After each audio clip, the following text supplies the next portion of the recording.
Mendel के नियम, Mendel के कुल 3 नियम हैं, जिसमें से पहला नियम है प्रभाविता का नियम, लॉ ऑफ डोमिनेंस इसको कहते हैं।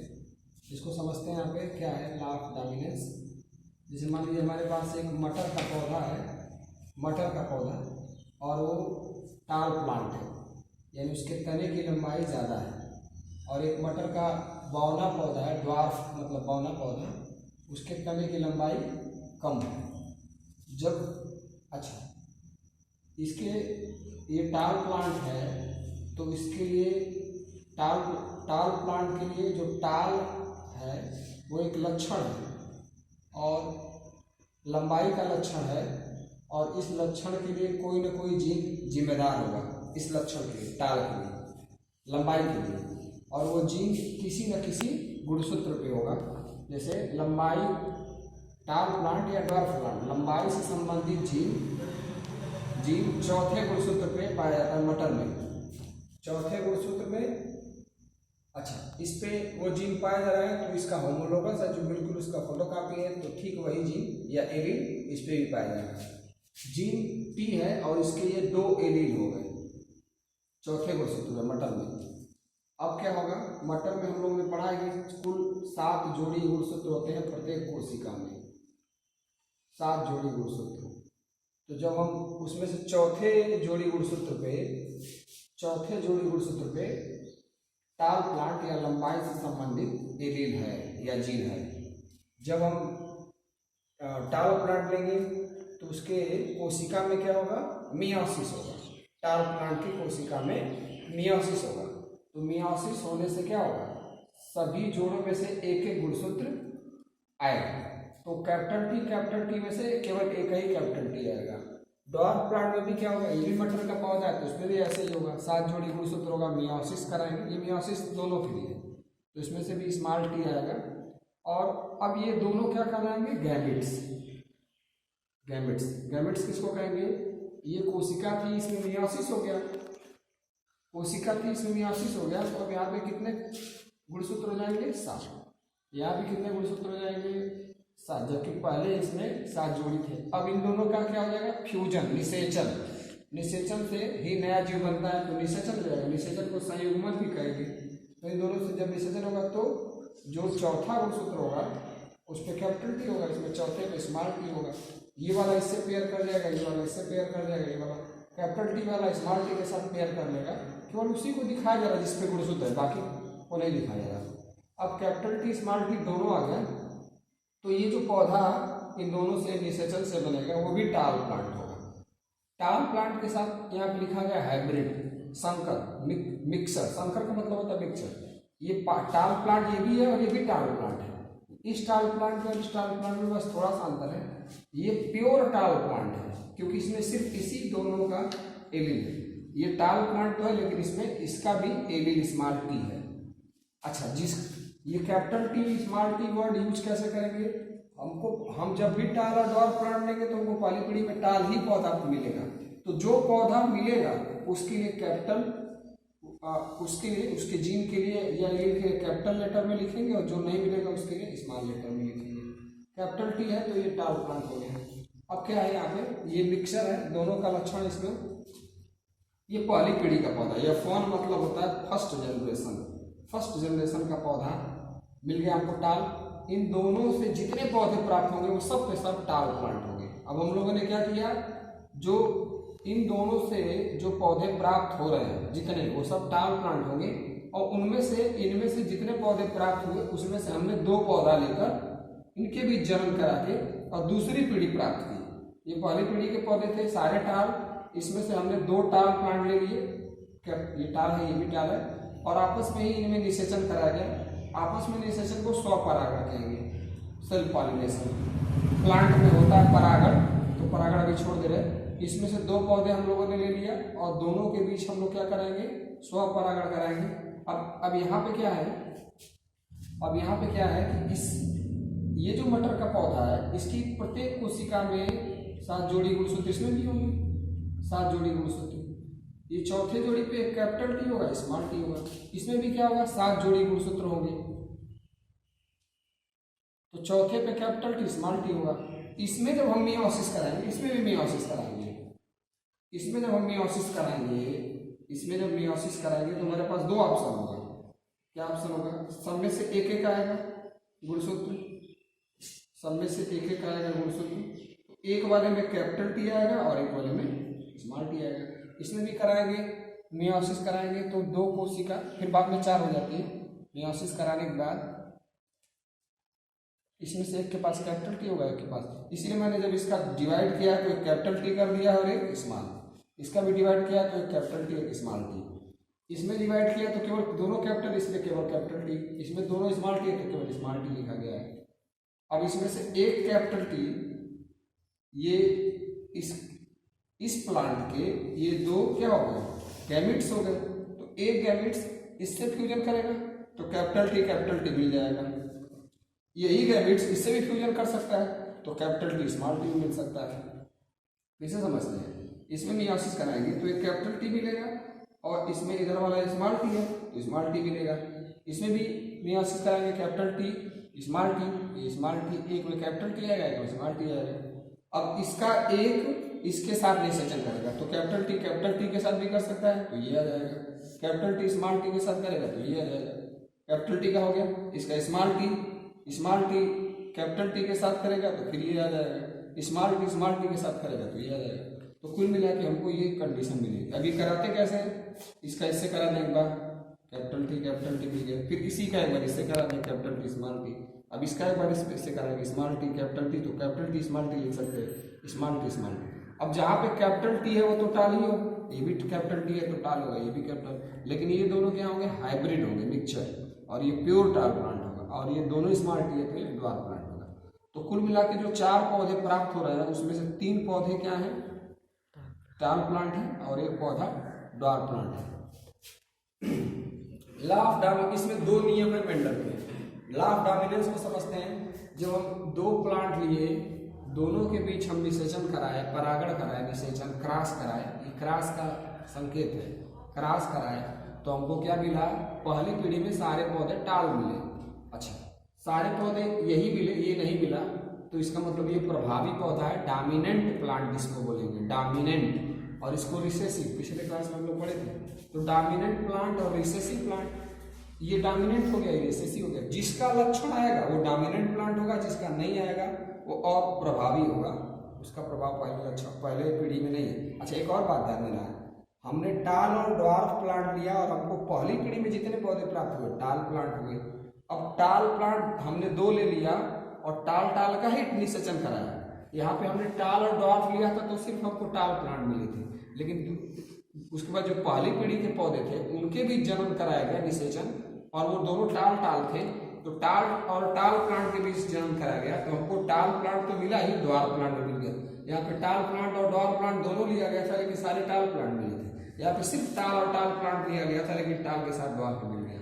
इसको अभी समझते हैं। टाल और ड्वार्फ प्लांट जब हम लेंगे तो सिर्फ टाल प्लांट प्राप्त होगा, तो ये डोमिनेंट प्लांट है, ये रिसेसिव प्लांट है। जिसका लक्षण आएगा वो डोमिनेंट, जिसका नहीं आएगा रिसेसिव। और यही प्रभावी लॉ ऑफ डोमिनेंस का आता है। कभी कभी क्या होता है कि मान लीजिए हमने कोई 2 प्लांट लिया, 2 प्लांट, तो इसके पास कुछ लक्षण है, इसके पास कुछ लक्षण है, इन दोनों के बीच जन्म कराए, सिर्फ इसका लक्षण आया तो ये डोमिनेंट हो गया, इसका नहीं आया तो रिसेसिव हो गया। अगर इसका आ गया तो ये डोमिनेंट होगा, ये रिसेसिव होगा। लेकिन कभी कभी क्या होता है, बहुत सारे एग्जाम्पल हैं, मटर के केस में यही आएगा, टाल ये नहीं आएगा। लेकिन बहुत सारे ऐसे एग्जाम्पल मिलेंगे कि हमने 2 प्लांट लिया या कोई 2 जीव लिया, 2 जीव, उनके बीच जन्म कराया तो पता चला कि पहली पीढ़ी में इसका भी लक्षण आया, इसका भी लक्षण आया। दोनों का अगर लक्षण आएगा तो उसको कोडोमिनेंस कहेंगे। कोडोमिनेंस, को मतलब साथ, इसका भी आए इसका भी आए तो कोडोमिनेंस। केवल इसका आएगा तो ये डोमिनेंस, तब ये रिसेसिव। केवल इसका आएगा तो ये डोमिनेंस, ये रिसेसिव। तो दोनों केस में डोमिनेंस होगा, लेकिन दोनों का आएगा तो कोडोमिनेंस। कभी कभी क्या होगा, एक तीसरा केस है, कभी कभी क्या होगा कि हमने 2 प्लांट लिया और दोनों में से एक का ज्यादा लक्षण आ गया, एक का थोड़ा सा कम आ गया, तो उसको बोलेंगे इनकम्प्लीट डोमिनेंस। ये सब आगे पढ़ेंगे, इनकम्प्लीट डोमिनेंस। जैसे इसका एक एग्जांपल है, जैसे मान लीजिए हमारे पास एक प्लांट है और उसका फ्लावर रेड कलर का है, इसका फ्लावर है रेड कलर का और इसका फ्लावर है वाइट कलर का। अब होगा क्या, हम दोनों भी जन्म करा है, पौधा मिल गया, तो हम देखेंगे ना कि ये पौधा जो आया है इसमें रेड फ्लावर है कि वाइट फ्लावर है। तो जो नया पौधा आता है वो ना रेड फ्लावर रखता है ना ही वाइट फ्लावर रखता है, पिंक फ्लावर हो जाता है जो रेड जैसा ही है। इसका मतलब रेड आया तो, लेकिन पूर्णतः नहीं आया, थोड़ा सा उसका कलर चेंज हो गया। तो इसलिए यहाँ पे जो रेड फ्लावर है वो इनकम्प्लीट डोमिनेंस शो करेगा, व्हाइट फ्लावर तो आया ही नहीं। इसको आगे पढ़ेंगे हम लोग। तो लॉ ऑफ डोमिनेंस समझ में आया। अब लॉ ऑफ सेग्रीगेशन, दूसरा जो रूल है मेंडल का, दूसरा रूल है लॉ ऑफ सेग्रीगेशन, पृथक्करण का नियम। तो उसको यही इसी एग्जाम्पल में समझ लेंगे। जब पहली पीढ़ी में हमारे पास सिर्फ टाल प्लांट आया था, तो टाल और टाल के बीच जन्म कराए, तो हमको टाल के साथ ड्वार्फ मिला, टाल और ड्वार्फ दोनों मिल गए। तो इसका मतलब ये है कि टाल के साथ साथ कहीं न कहीं ड्वार्फ का जीन है, ये ड्वार्फ का ही जीन है, ये भी ड्वार्फ का जीन है, लेकिन चूंकि इसके साथ कैपिटल टी भी है जो कि टाल का है, इसके साथ भी कैपिटल टी है, तो इसके सामने ये लक्षण अपना प्रकट कर पा रहा है, ये लक्षण, ये जीन अपना लक्षण प्रकट नहीं कर पा रहा है। लेकिन सेकेंड जनरेशन में ये इससे अलग हो जा रहा है, ये इससे अलग हो जा रहा है, और ये दोनों मिलके अलग, मतलब पृथक्करण, दोनों अलग अलग होके और अपना लक्षण प्रकट कर ले रहा है। तो पृथक्करण का नियम क्या होता है, इसमें टाल का भी जीन है या एलील है और ड्वार्फ का भी एलील है, लेकिन लक्षण सिर्फ अपना टाल ही दिखा रहा है। टी है और स्मॉल टी, लेकिन लक्षण किसका है, टाल का। कैपिटल टी स्मॉल टी है, लेकिन लक्षण किसका है, टाल का। स्मॉल टी है जी, लेकिन वो अपना लक्षण नहीं प्रकट कर पा रहा है। तो क्या होगा, इससे अलग होकर सेकेंड जनरेशन में, दूसरी पीढ़ी में जब अलग हो जा रहा है तो अपना लक्षण प्रकट कर रहा है, इसलिए इसको लॉ ऑफ डोमिनेंस कहते हैं, law of segregation. Law of segregation का मतलब ये जो एलील है वो टाल या डोमिनेंस के साथ रह रहा है, लेकिन अपना लक्षण प्रकट नहीं कर पा रहा है। सेकेंड जनरेशन में वो इससे अलग होके अपना लक्षण प्रकट कर ले रहा है, इसलिए इसको लॉ ऑफ सेग्रीगेशन कहते हैं। अब यहाँ समझते हैं, इसी चीज को यहाँ समझते हैं। कैपिटल टी, ये चेकर बोर्ड बोला जाता है, इसको चेकर बोर्ड बना वहां समझेंगे। कैपिटल टी एक बार आया, capital T small T, capital T small T दो बार आया, स्मॉल टी।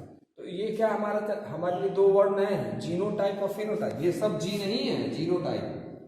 प्रत्येक लक्षण के लिए मैंने उधर अभी लिखा है, हर एक लक्षण के लिए कोई ना कोई जीन होगा, और वो जीन किसी न किसी गुणसूत्र पे होगा, और किसी एक गुणसूत्र पे होगा तो उसका एक होमोलोगस होगा, उस पर भी होगा।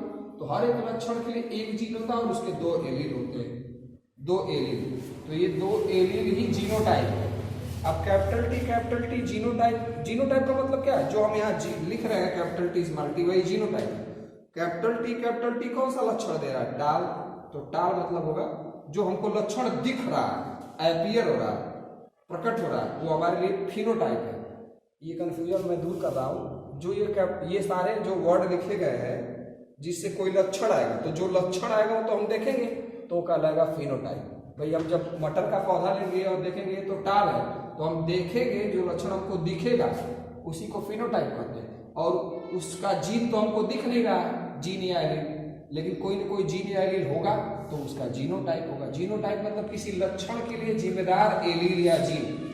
तो लक्षण अगर टाल है तो ये तो हमको दिखेगा, तो ये फिनोटाइप है, ये फिनोटाइप है। लेकिन इसके लिए जो जीन जिम्मेदार है वो जीनोटाइप, उसी लक्षण। तो ये फिनोटाइप और जीनोटाइप हो गया। अब मोनोहाइब्रिड क्रॉस क्या है, हमने यहाँ पे सिर्फ एक ही लक्षण लिया था लंबाई का, तो ये टाल प्लांट था और ये डॉर्फ, तो दोनों की लंबाई ली गई थी। हमने सिर्फ दोनों की लंबाई ली थी और कोई दूसरा लक्षण नहीं लिया था।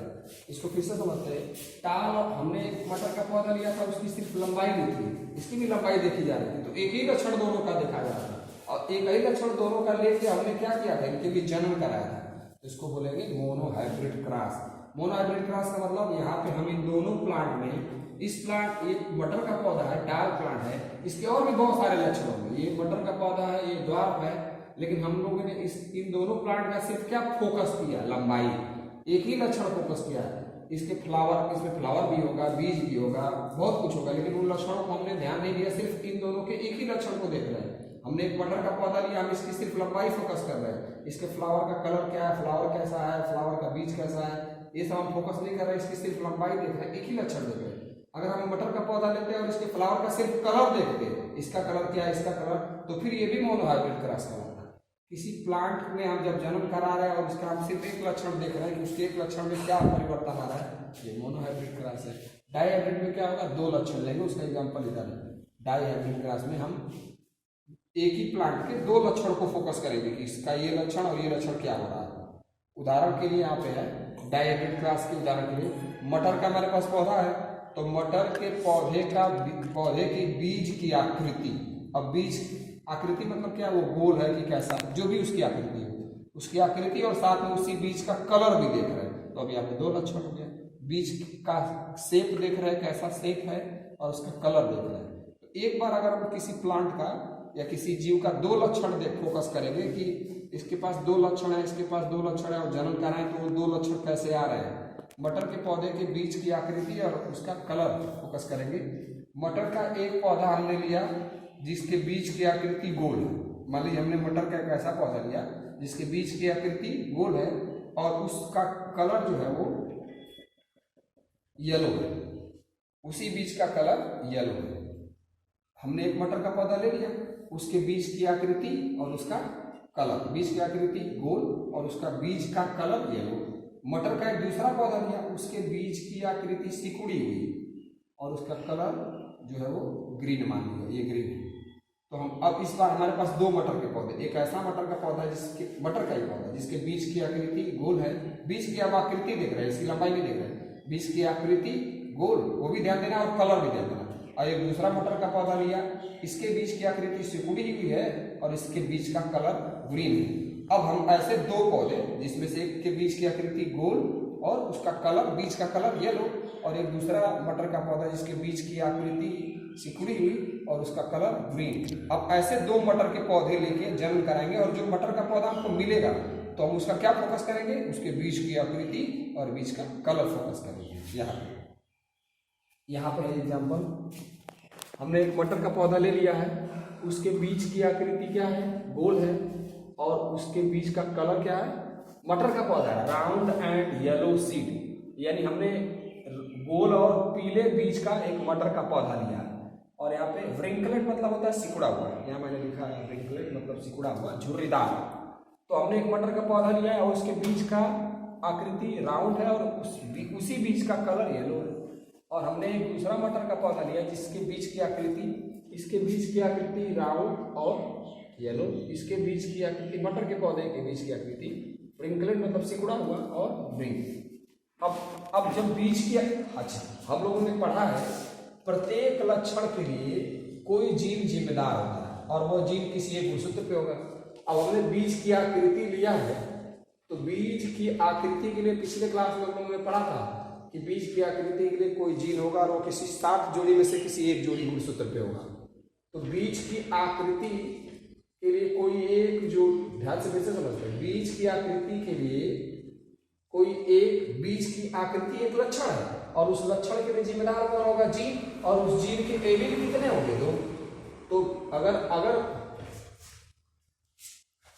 बीज की आकृति,